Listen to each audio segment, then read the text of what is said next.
Assalamualaikum sahabat-sahabat KBF Vlog.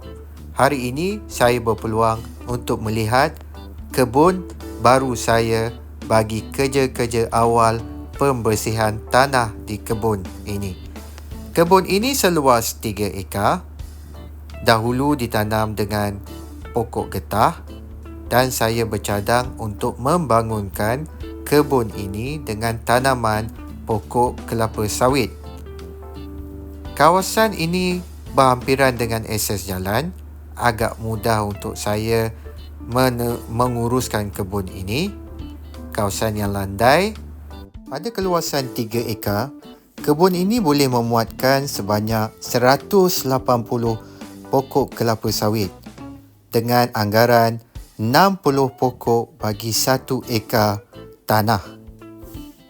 Tanah ini sebelum ini adalah bekas tapak kebun getah, di mana getah itu telah lama terbiar dan tidak lagi digunakan. Jadi, saya mengambil peluang ini untuk memajak tanah ini daripada tuan asal tanah ini dan memajukan dengan pokok kelapa sawit. Mudah-mudahan usaha saya ini akan diberkati Allah dan terus mengeluarkan hasil seperti yang diharapkan, insya-Allah. Tanah kebun ini agak sesuai dengan komposisi tanah laterite, iaitu tanah yang sesuai untuk kita menanam pokok kelapa sawit.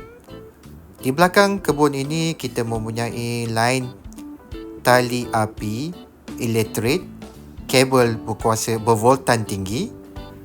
So, pada pandangan saya, kawasan ini akan menjadikan pokok-pokok ini subur dengan syarat kebun dan pokok-pokok ini dijaga dengan baik. Kebun ini saya telah menggunakan backhoe untuk membersihkan kawasan. Kawasan kebun ini agak landai, jadi backhoe adalah agak sesuai untuk saya gunakan untuk membangunkan kebun ini. Sekeliling kebun, saya akan menggali parit sedalam dengan kedalaman 6 kaki lebar, 5 kaki dalam, dengan harapan musuh-musuh awal untuk penanaman kelapa sawit seperti babi, kerbau, lembu tidak dapat memasuki kebun ini dengan mudah. Kawasan ini juga berhampiran dengan padang ragut di mana kadang-kadang lembunya terlepas dan memasuki kebun-kebun berhampiran. Sebelah jiran saya, kebunnya adalah kebun kelapa sawit. Telah lama ditanam, sekitar 5 ke 10 tahun. So, berdasarkan pemerhatian saya, buahnya agak baik. Ini mungkin disebabkan keadaan struktur tanah yang sesuai untuk penanaman kelapa sawit. Kos untuk membangunkan kebun kelapa sawit yang berkeluasan 3 ekar adalah sebanyak RM1,800 untuk 1 ekar.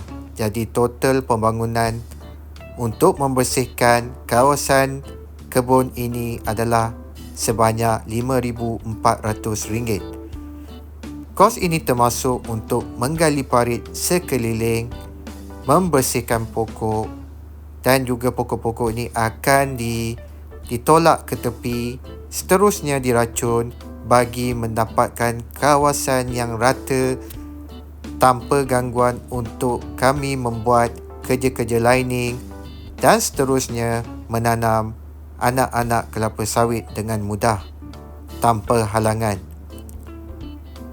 Waktu yang kami gunakan untuk membersihkan kebun, cuaca dia amat cantik.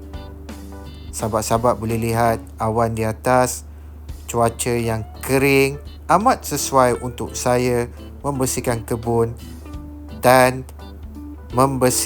menolak kayu dengan lebih pantas.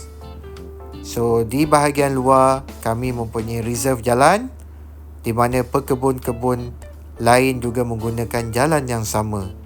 Jadi, in term of logistik, kawasan ini agak sesuai untuk saya membangunkan kebun sawit.